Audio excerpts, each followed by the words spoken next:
Apollo medics super speciality hospital ने निजी चिकित्सा क्षेत्र में एक बार फिर मील का पत्थर रखा है। Apollo medical super speciality hospital के विशेषज्ञों की टीम ने अत्याधुनिक डीबीएस सर्जरी द्वारा 70 वर्षीय महिला के दिमाग में पेसमेकर लगाया है। इस तकनीक को डीप ब्रेन स्टिमुलेशन डीबीएस कहते हैं। इसमें दिमाग में पेसमेकर की तरह का यंत्र लगाया जाता है। प्रदेश के निजी अस्पतालों में पहली बार ऐसी सर्जरी हुई है। डीबीएस सर्जरी के बाद महिला पूरी तरह से स्वस्थ है।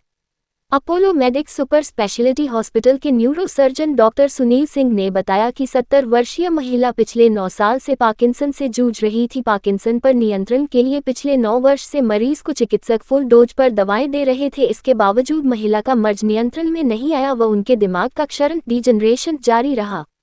लंबे समय से चल रही दवाओं से महिला को कई साइड इफेक्ट हो गए। महिला की हालत दिन ब दिन बिगड़ती जा रही थी। वह चल फिर नहीं पा रही थी, वस्तु नहीं उठा पाती, खड़ा होते ही लड़खड़ा कर गिर जाती।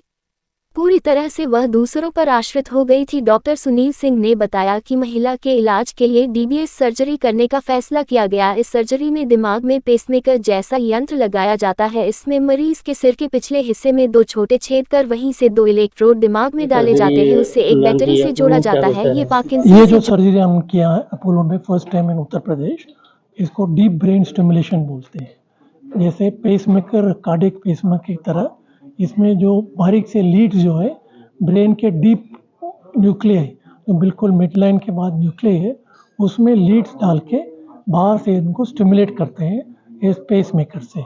इसीलिए उसका नाम है डीप ब्रेन स्टिमुलेशन। और इसमें जो पेसमेकर जो लगाते हैं बाहर से, इसमें एक बैटरी होती है जिसकी लाइफ 15 साल होती है। रिचार्जेबल बैटरी, जो परमानेंट बैटरी है वो करीब 7 साल तक चलती है। इसकी कॉस्ट जो है करीब 15 से लेकर 25 लाख तक है।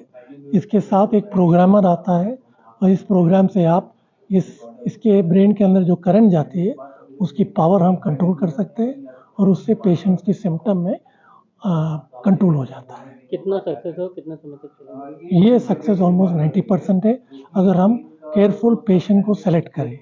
जो पेशेंट गलत से सेलेक्ट किया जिनको कोई और सिम्टम है लेकिन आपको लग रहा है पार्किंसन डिजीज है, जैसे कोई ड्रग इंड्यूस पार्किंसन है या ब्रेन के बहुत से जगह एट्रोफी हो रहा है, वो उनको पार्किंसन सिम्टम्स है लेकिन पार्किंसन नहीं है, तो ऐसे केसेस रिस्पॉन्ड नहीं करेंगे।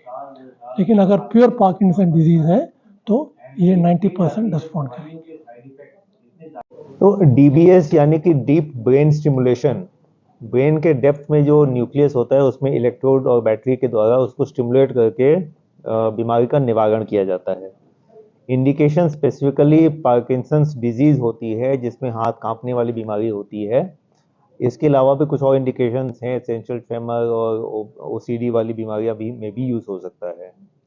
तो इसमें पहले तो न्यूरोलॉजिस्ट ने डिसाइड करना है कि कौन से पेशेंट इसके लिए फिट हैं, कौन से पेशेंट में फ़ायदेमंद होगा, एंड उसको सेलेक्ट करने बाद में पेशेंट से काउंसलिंग करने बाद फिर जो ऑपरेशन के लिए ले जाते हैं उसमें छोटे छोटे हल्के से होल्स बना के उसमें इलेक्ट्रोड डाल दिए जाते हैं और जैसे हार्ट का पेसमेकर होता है वैसे ही इसमें ब्रेन का पेसमेकर टाइप की एक बैटरी लगा के लीड से कनेक्ट कर देते हैं।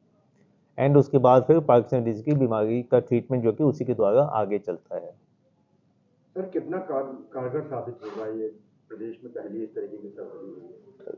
तो एक तो ये सक्सेसफुल बहुत होता है प्रॉपरली सेलेक्टेड पेशेंट्स में। अगर डायग्नोसिस बिल्कुल सही है, रिस्पॉन्सिव है और पेशेंट सिलेक्शन सही है तो ये ऑलमोस्ट 90 to 100% सक्सेसफुल ट्रीटमेंट होता है। एंड डेफिनेटली प्रदेश के बहुत पेशेंट्स जो पार्किंसन डिजीज से ग्रसित हैं, जिनको दवाइयों के साइड इफ़ेक्ट बहुत ज़्यादा होने लगते हैं विद ड्यू टाइम, जिनको बाहर जाना पड़ता है, मुंबई दिल्ली वेल्ली जाना पड़ता है जहाँ पे कॉस्ट बहुत ज़्यादा होते हैं, तो उनके लिए बहुत फ़ायदेमंद ये प्रोग्राम होगा कि डीबीएस जो है कि इनके घर के पास में ही हो जाता है। सेकंड, जो फॉलोअप भी होता है वो भी इनके घर के पास में लखनऊ में ही हो जाएगा ईजिली। सर इस पेसमेकर की